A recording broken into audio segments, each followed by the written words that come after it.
కార్తీక పురాణం 5వ అధ్యాయం. కార్తీక దీప మహిమ. వశిష్ఠుడు ఇంకనూ చెప్పుచున్నాడు. కార్తీక మాసమందు సాయంకాలమున శివాలయమున దీపారాధన చేసినచో అనంతమైన ఫలము కలుగును. శివాలయములలో ద్వారమునందున గోపురము మీదను లింగ సన్నిధి అందును దీపారాధన చేసినచో పాపములు నశించును. ఆవు నెతితో గాని, నేతితో గాని, నువ్వుల నూనెతో గాని, ఇప్ప నూనెతో గాని, నారింజ నూనెతో గాని శివుని దగ్గర దీపం పెట్టినను పుణ్యఫలమునందును, శివుని ప్రీతికి పాత్రుడగును. ఈ దీపదాన మహిమను తెలుపు ఇతిహాసం ఒకటి కలదు, వినుము. పూర్వము పాంచాల దేశములో సంతానము లేని రాజు ఒకడుండెను.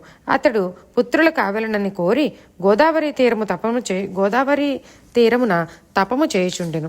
అక్కడికి పైనల్పుడు అను మహర్షి వచ్చి, తపమెందుకు చేయుచున్నావు అని అడిగాను.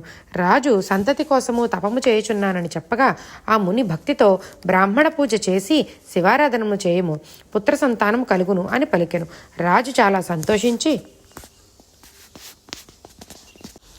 మునికి నమస్కరించి ఇంటికి పోయి శుచిగా స్నానము చేసి శివప్రీతికై దీపదానము చేసెను. ఆ పుణ్యము చేత రాణి గర్భవతి అయి పండంటి పుత్రుని కనెను. రాజు పరమానందము పొంది, ఆహా, కార్తీక మాసం ఎంత పుణ్యప్రదమైనది అనుకొని బాలునికి సత్రజిత్తు అని పేరు పెట్టి చాలా గారాభముగా పెంచుకొనిచుండెను. వాడు తల్లిదండ్రుల గారాభముచే గురువులను బ్రాహ్మణులను ద్వేషించుచు గర్విష్ఠుడై దురాచారుడయ్యాడు. రాజకుమారుడగుట చేత ఎవ్వరునూ వారిని నివారింపలేకపోయిరి.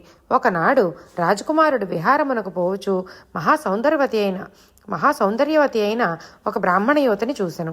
ఆమె వివాహిత అయినను రాజకుమారుడు తన మనస్సులోని కోరికను ఆమెకు తెలియచేసెను. ఆమె కూడా వారి సౌందర్యమునకు ఆకర్షితురాలై అతనితో పాటు అతని భవనమునకు పోయెను. వారక్కడ తనివిదీరా మన్మథ సామ్రాజ్య సౌఖ్యములు అనుభవించిరి. ఇట్లు వారి కామక్రీడలు సాగుచుండగా ఆమె భర్త అనుమానించి వారిని కడతేర్చుటకై సమయము కొరకు నిరీక్షించుచుండెను. ఒకనాడు ఆ కాముకులు అర్ధరాత్రి శివాలయములో కలుసుకొనవలెనని సంకేతం ఏర్పరచుకొనిరి. ఆమె పైట కొంగు చింపి వత్తి చేసి ప్రమిదిలో వేసెను. రాకుమారుడు మూలనున్న ఆముదపు బుడ్డలో నూనె పోసెను. ఇద్దరును దీపం వెలిగించి ఆ కాంతిలో తమకముతో రతిక్రీడలలో విహరించుచుండిరి. ఇది ఎట్లో కనిపెట్టి ఆమె భర్త కత్తి చేత పట్టుకొని చాటుగా వచ్చి వారిద్దరినీ ఆగ్రహముతో పొడిచివేశెను. పోటు తిన్న రాజకుమారుడు చనిపోవచ్చు ఆ విప్రుని కూడా పొడిచెను.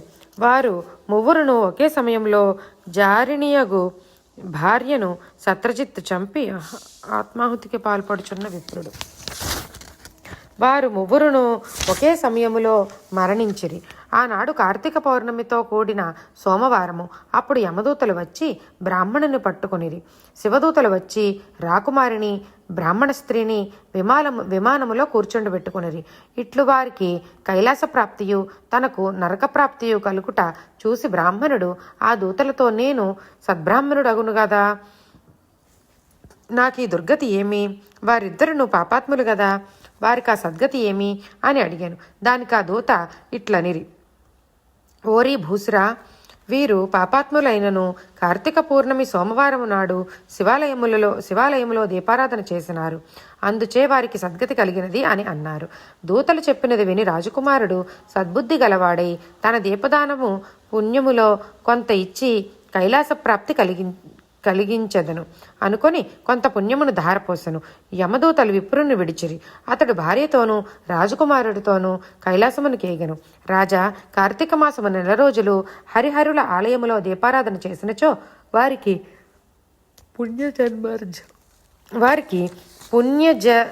పునర్జన్మ ఉండదు. నీవు అట్లు దీపదానము చేయము అని వశిష్ఠుడు చెప్పెను. వశిష్ఠ మహర్షిచే చెప్పబడిన స్కాంద పురాణమందలి కార్తీక మహత్య పారాయణము 5వ అధ్యాయము సంపూర్ణం.